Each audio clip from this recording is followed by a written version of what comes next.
Okay, guys and girls, it's David. Beagle's on fire. I'm decided to go with one more session on started dogs. Had a few things that I thought of that I thought might be good, might be something we can apply to our lives. You know, we talked about in the first one, in part one, we talked about you've got to start something or you'll never finish it. We talked about that it was a process. We talked about in part number two, we talked about how, has your light bulb went off yet? You know, about a dog's light bulb going off, and that light bulb moment where they put two and two together and realize that what they were bred for and what they were born to do, and how we need to do that as well. I've been talking about that it's a process to start a dog. Starts when they're pups, and we talked about that in the puppy session, and then the use of the pup trainers and all that. If you haven't seen those, I encourage you to go back and watch those. Hopefully you're finding these interesting and finding something in there not only just about dogs, but also something that you can get out of it to hopefully help you in your personal walk in life. And that's my goal in doing this. It's not to preach at anybody. It's not to try to make myself look good. That's not the intent at all.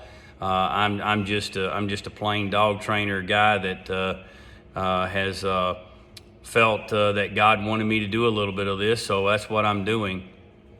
And so I want to talk a little bit more about this process. You know, we talk about that timing. Every dog's timing can be different. Some will start at 4 months old. Some won't start till they're 10 months old.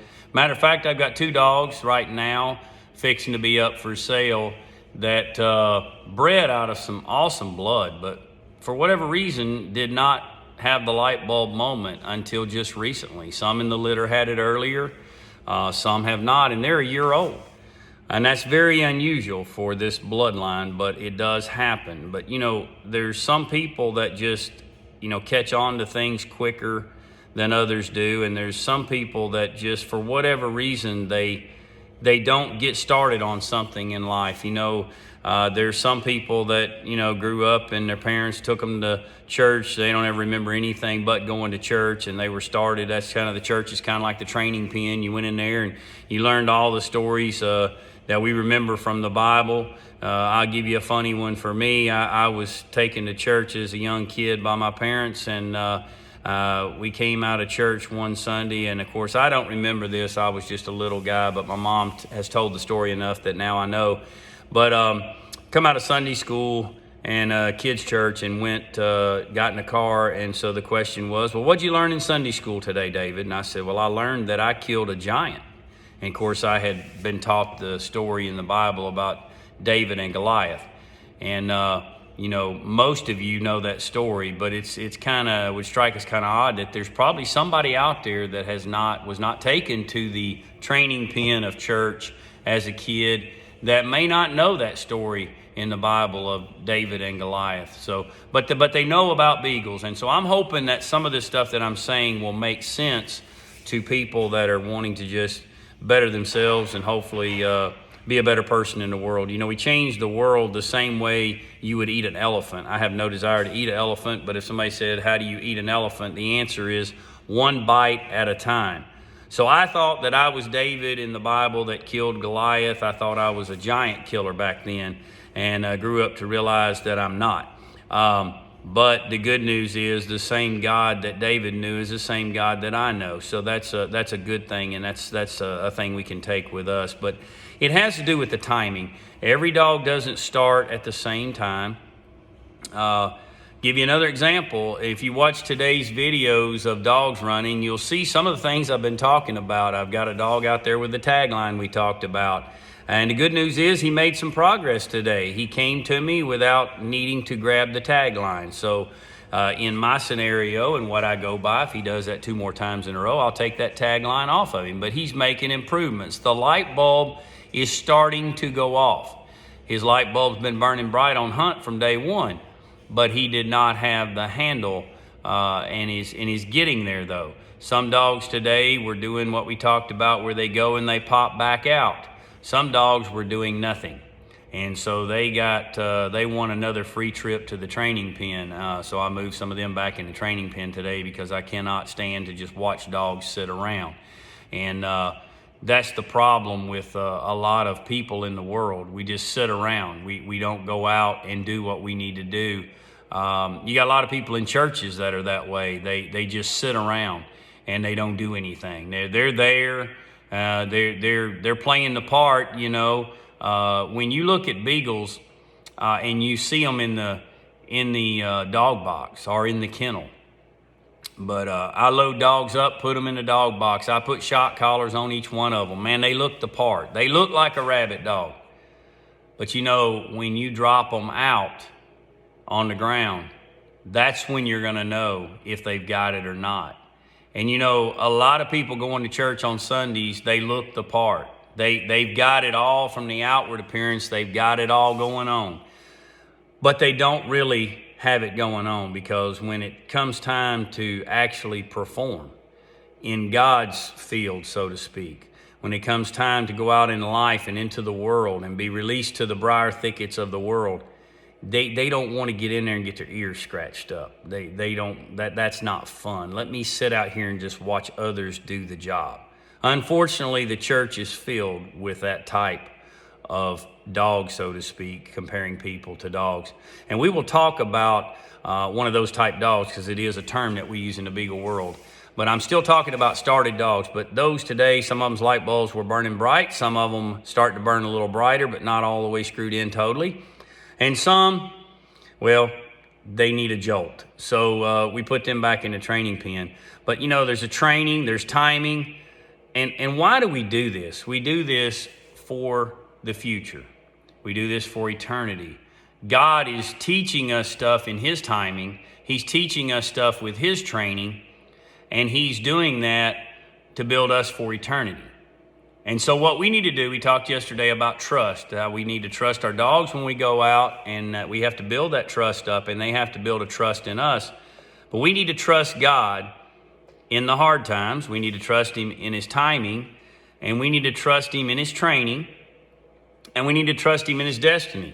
You know, when you talk about training, I mean, why do I go out here and tone a dog and shock it? Do I do that because I just love to see a dog get shocked? No, not at all. I do that for their benefit, because through that, it's training them to come back. Because if they were left out there and didn't come back, well, then there's coyotes, there's all kind of things. The heat could get to them this time of year. They're better off to come on with me, get loaded up. Let's go back to the kennel where it's cooler and we've got fresh water, and then we're going to have food. And so, you know, sometimes we look at things like, why is God training us like that? Why is He having these things come in our life? But He's doing that because it's for eternal purposes, and it's to train us for something for the better. Sometimes you got to go through a little bit of fire, so to speak, to get to the refine. You know, you make gold by refining stuff. I'm not an expert in that field, but you have to apply heat to a lot of things, you know.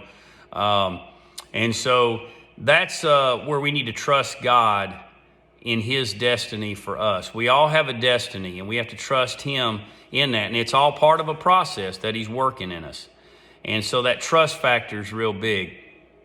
And I want to talk about just a few things more with started dogs. You know, sometimes people send me a dog or some dogs, and they send them, and they've been let out and they've been run every single night. They've been let out to go, and they've been running for 12, 13, 14 hours. And I'm not saying they're running the whole time, but they're out there to run. So they've been out there, and once they catch on, they have really been putting some hard work in, and races have been going on through the night. I go run my dogs, I come back in, I put them up, and I feed them, the dogs in the training pen.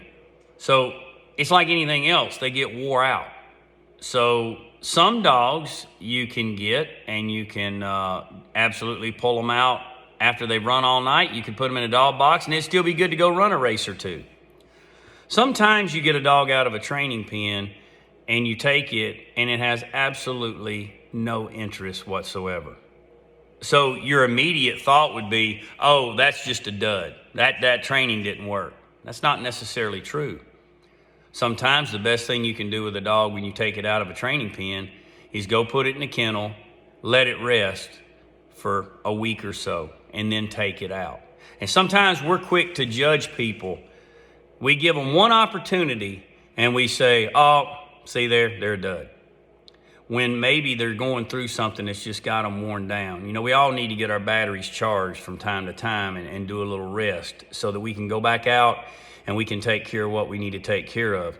Life's hard to be a grind all the time, and God didn't design us to be in a grind all the time, to just run, and get in the briars and tear ears up, so to speak, and just go through life with everything being rough and all that, and never get a break and never get a rest. He designed us to get a rest. So if you do have a dog that you've put in a training pen or whatever, and you take the dog straight out and you go out in the wild and it doesn't run, don't assume right away that that dog is not going to make it. Give him a little rest and then take him out and see. And if you're seeing progress and you're seeing steps, maybe he'll come on. And once that light bulb goes off, you'll be proud of the dog that you have. But, you know, there's a verse in the Bible that says that God works all things for our good, even when we see bad things going on. So that comes back to our trust, that we need to trust Him, that He has got our best interests at heart, even when it doesn't appear that He does. And, you know, sometimes I'm sure when that dog's out there and he's not coming back and he's a little ways out there, he's out of pocket or he ran the wrong thing and I shock him, I would imagine he's probably not thinking that I have his best interest in mind, but I do. I'm trying to get him back so that he doesn't get left out to coyotes or wander on to somewhere where he would get hit by a car. So there's a lot of times when things in life that hit us are not necessarily for the worst. It may seem that way at the beginning, but at some point it could be for our good. We learn to appreciate good things because we go through bad things. And so remember, we talked about you get out of something what you put into it, and it's also true that whatever's in you will come out in bad times. And so I just want to share something else with you, so I'm going to go ahead and give you a warning. I told you in the first video that I had wrote a song. Our pastor preached on these things that I've talked about with timing, God's training, His destiny, and all those things. And so God gave me a song. It's just a short song here. I hope it's a blessing to you, but I'm giving you a warning. If you expecting some kind of Nashville recording artist voice here, it's not here, but I'm going to give you what I got. I hope the words to this mean something to you and that you get something out of this and overlook the flaws in my voice. But I wanted to share this with you. It's simply called The Process. When I get done with this, that'll be the end of the video. And I appreciate y'all watching. Feel free to share whatever you want to, comment, do whatever you want to. This has really been great to see how many views this has had, not for my benefit, but just lets me know that God is in what's going on here, and I hope you're getting something out of it. And we will get into a different type of dog tomorrow. Probably will be the finished dog tomorrow. We will get off the started dog, and I went a long time on started dogs because that is my passion. That is my specialty. I'll give you one every tidbit of information if you're wanting to mess with started dogs. If you're wanting to mess with one and start your own dog, some of the stuff I've told you hopefully has been a benefit, but the number one thing I can tell you is have patience, don't give up, and see if you can get that dog to come on. You know, the dog needs you to believe in the dog, and we need people to believe in us. Thank God there's people that believed in me when I didn't even believe in myself. And so it's best to know that you've got to let people know that you believe in them. Give them some encouragement. Even if I sound bad, give me a little encouragement. I'm just teasing about that part. Anyhow, this is called The Process.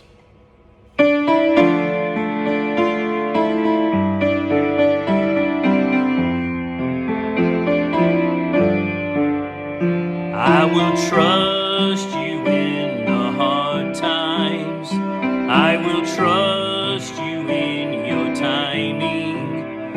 I will trust you in your training. You're building me for eternity.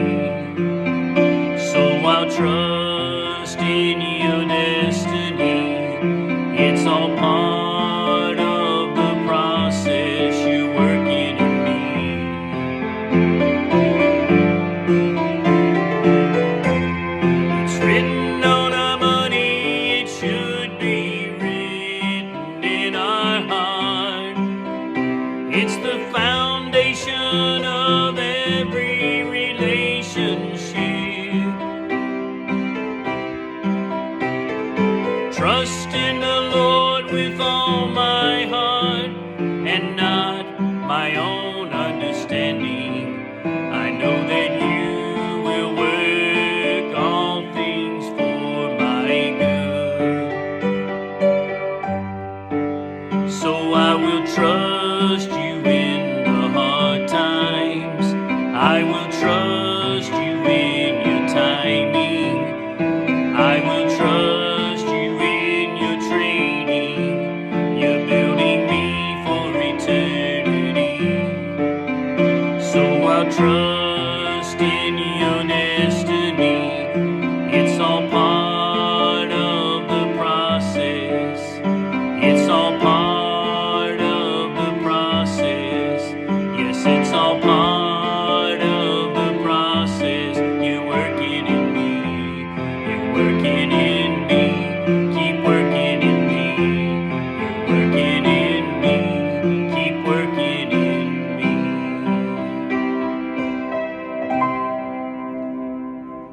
Thank y'all. Have a blessed day.